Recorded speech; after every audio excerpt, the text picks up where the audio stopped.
Apa kabar teman-teman? Di video kali ini kita akan bercerita ekspedisi di malam Jumat Kliwon. Bagi saya, ini adalah salah satu malam yang paling menantang karena rupanya saya tidak sendirian.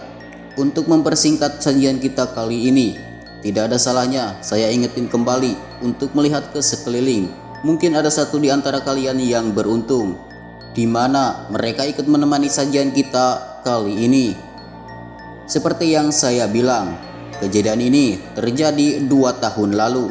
Waktu saya ikut kegiatan kampus yang bergabung dalam tim ekspedisi ke salah satu gunung yang kurang dikenal. Kegiatannya sendiri bertujuan untuk menyambut mahasiswa baru yang bergabung di organisasi Mapala kampus.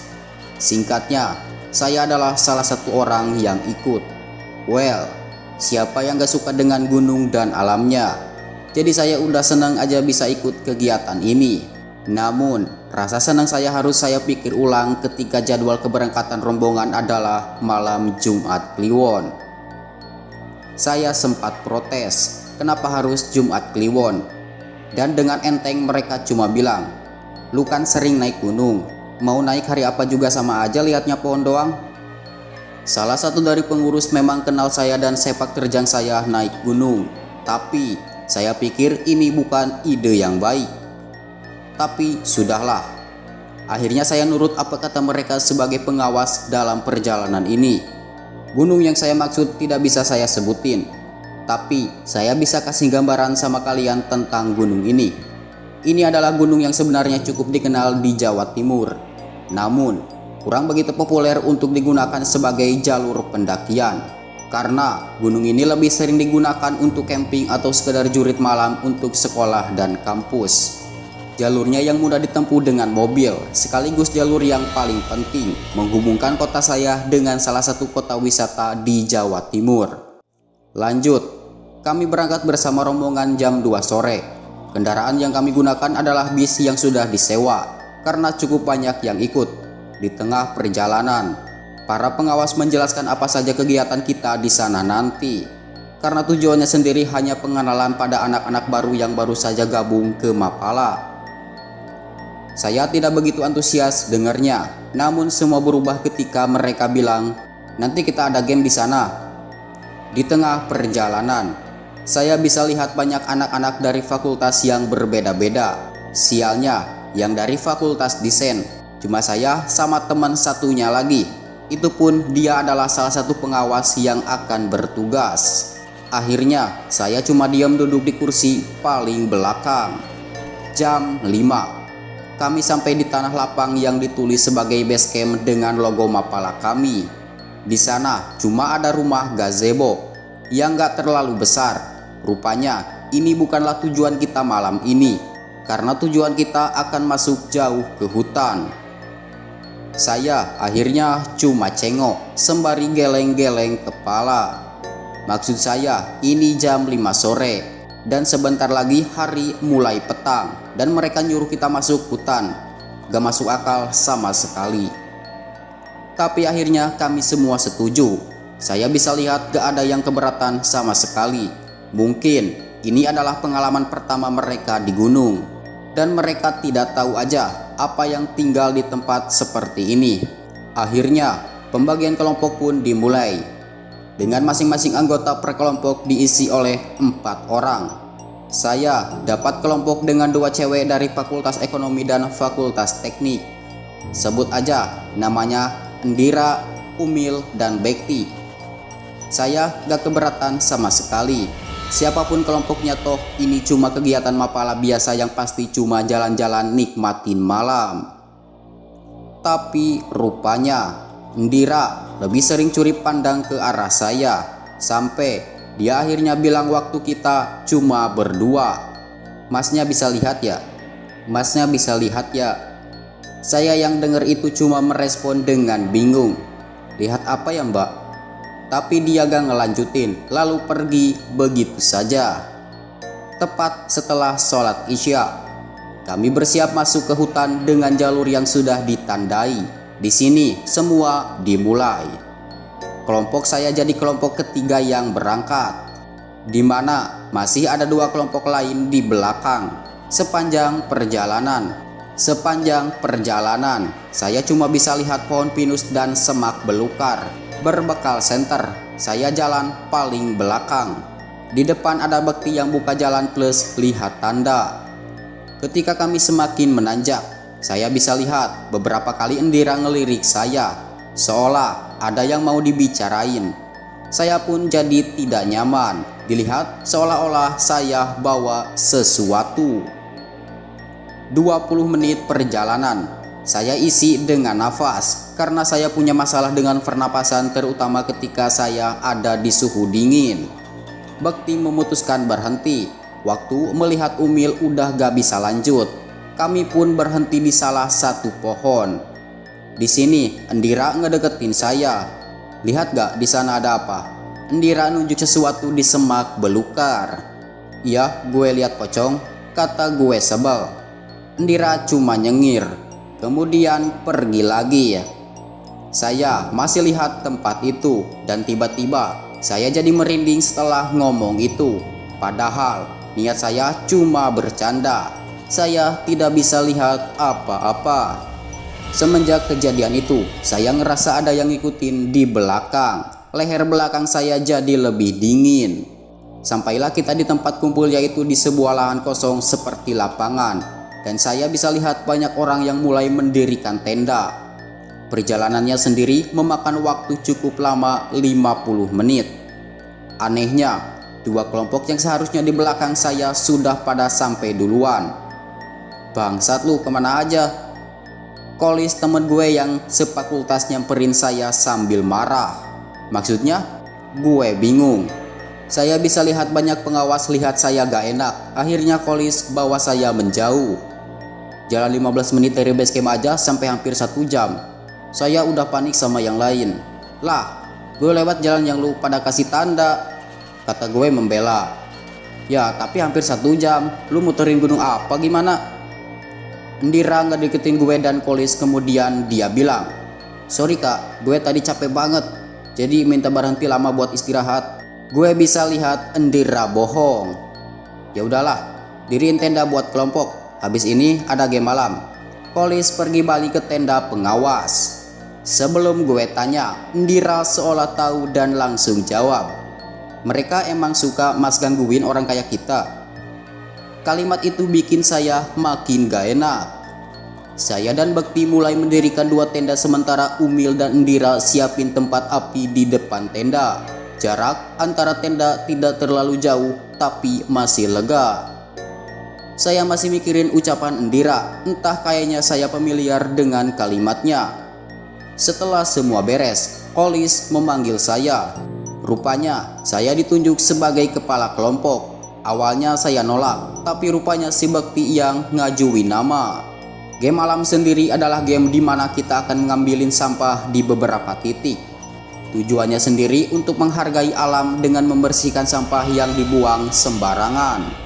Rupanya saya baru tahu, lapangan ini adalah lapangan yang biasa digunain buat off-road sepeda gunung.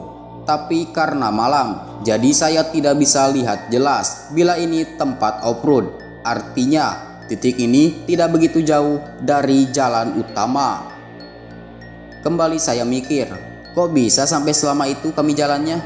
Saya balik dan ngejelasin ke yang lain, sekaligus ngasih 2 kantong kresek, di mana yang paling cepat ngumpulin bisa langsung gabung ke api unggun utama untuk ikut jurit malam bareng kelompok lain. Di sini saya bisa lihat Indira lihat sekeliling, ada kecemasan dalam wajahnya. Saya langsung kerahin begitu pengawas meniup peluit bahwa game sudah dimulai. Tanpa pikir panjang, saya ngajak yang lain ke jalur menuju jalan utama, karena setahu saya di sana pasti banyak sampah. Rupanya Indira berdiri tepat di belakang saya. Bekti akhirnya sama Umil. Benar saja, gue bisa lihat kantong kresek di mana-mana. Selagi saya mengutin, Indira akhirnya ngomong, pocong usil ya mas? Saya cuma ngeliatin dia sambil tanya, pocong apa sih mbak? Lihat itu yang tadi bikin kita muter-muter. Gue lirik, Bekti dan Umil cukup jauh buat denger obrolan kami. Akhirnya saya tanya, Dir, kamu bisa lihat begituan tak? Apa cuma bikin saya jadi ketakutan? Loh, dia ngelihat saya curiga. Masnya bisa lihat juga kan? Gue gak bisa mbak. Akhirnya saya bilang. Lah, tapi kok tadi tahu kalau ada pocong yang tak tunjuk tadi? Gue akhirnya ngelihat dia serius. Lu beneran gak lagi bercanda kan? Indira cuma menggeleng. Ada berapa pocong di sini? Kata saya. Akhirnya nyerah. Gak tahu mas, gak tak hitung, 40 mungkin. Saya langsung lemas. Tapi mas, kata Indira, mata kamu loh bercahaya. Masa gak bisa lihat? Akhirnya saya tahu alasannya. Saya jadi ingat waktu peristiwa saya dibawa ke Banyuwangi. Ya sudah dihilangkan kok. Akhirnya Indira paham. Dari situ saya mulai tertarik dan kemudian tanya, di sini cuma lu doang yang bisa lihat ya?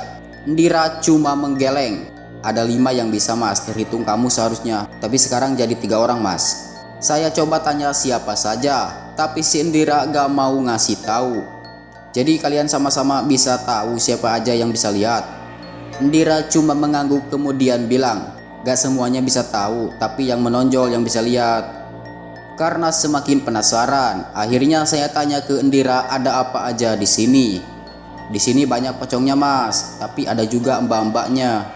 Mbak-mbak apa Ndir? Itu di atas pohon ada mbak yang lagi liatin kita. Gue ngelihat ke atas dan benar saja, leher saya tiba-tiba meremang dengan sendirinya. Jadi mereka yang bikin kita muter-muter. Indira akhirnya mengangguk. Setelah kantong kami penuh, kami pun balik ke lapangan. Tapi rupanya di lapangan saya ngelihat gelagat yang aneh. Salah satu tenda tampak dipenuhi orang-orang yang berkumpul memutari. Saya pun ikut lihat apa yang terjadi. Rupanya salah satu pengawas cewek dipegangi oleh pengawas lain. Matanya melotot melihat semua orang yang ada di sini. Saya ngelirik ke Indira kemudian ngomong pelan. Lu bilang ada 5 orang termasuk gue. Seharusnya jadi 4 kan? Kok bisa lu ngomong jadi 3? Indira akhirnya ngomong. Yang satu lagi udah dirasuki soalnya. Gue kaget. Dengan jarak sejauh itu, bagaimana mungkin Indira bisa tahu akan hal ini? Bisa dibilang keadaan waktu itu udah tidak terkendali. Hampir semua pengawas sibuk buat nahan cewek yang saya tahu cutting gue dari Fakultas Ekonomi. Saya ingat, dia juga dulu yang jadi pengawas waktu ospek yang buat saya bingung. Padahal cewek sekecil itu bisa buat 5 cowok nahan bareng-bareng. Kemudian sebegitu tak terkendalinya keadaan waktu itu, akhirnya saya ada inisiatif buat bantu. Di situ, waktu pegang tangannya, saya kaget. Badannya dingin banget, gak cuma itu, tetapan cewek itu ngeliatin saya seolah-olah saya ini yang dia cari. Dia nyengir dan bikin saya merinding. Indira ngedeketin saya.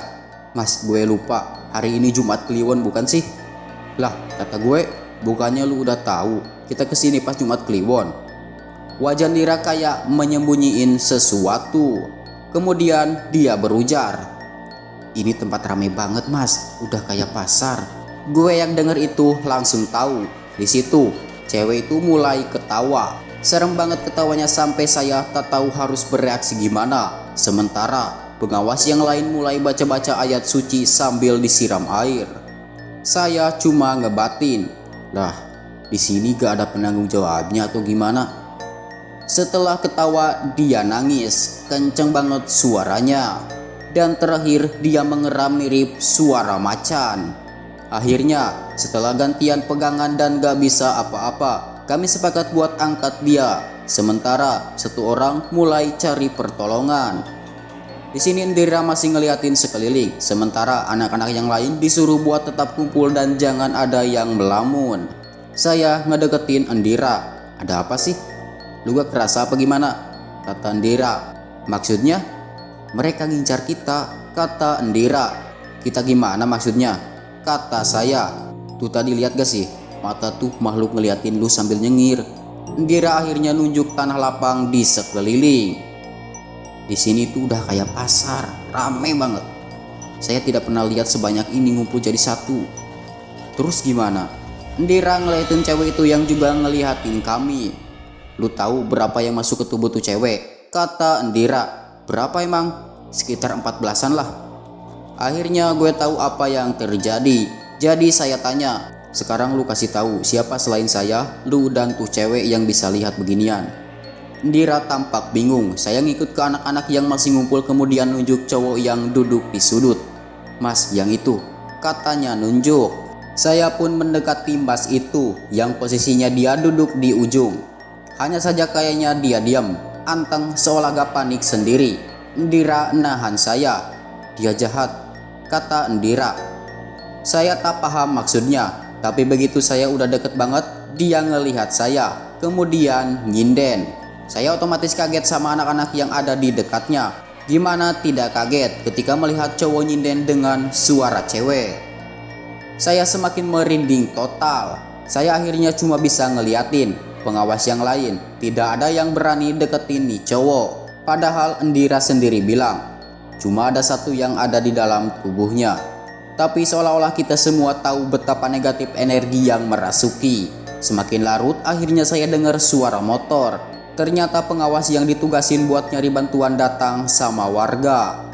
Di sana akhirnya beliau bantu megangin. Di belakangnya ada mbah-mbah yang pakai sarung doang, dimana dia tidak pakai baju, padahal waktu itu dingin banget. Walah bisa-bisanya kalian mengadakan acara pada malam Jumat Kliwon begini sih nak, kata beliau. Pertama, tuh mbak-mbak ngeliatin cowok yang nyinden sendiri, tapi kayaknya beliau tidak peduli. Malah datangin cewek yang pertama kerasukan. Cara nyambutnya pun tidak masuk akal, karena yang dia lakuin cuma megang jempol kakinya. Tiba-tiba dia teriak kayak kesakitan. Rasa no, kata mbah itu. Saya kagum ngelihatnya, karena setelah teriak keras tuh cewek jatuh pingsan. Kemudian mbahnya bilang sudah selesai. Yang kedua ini, mbahnya cuma megangin kepala. Walaupun mata tuh cowok melototin mbah ini, tapi setelah entah nyabut apa di ubun-ubunnya, langsung pingsan.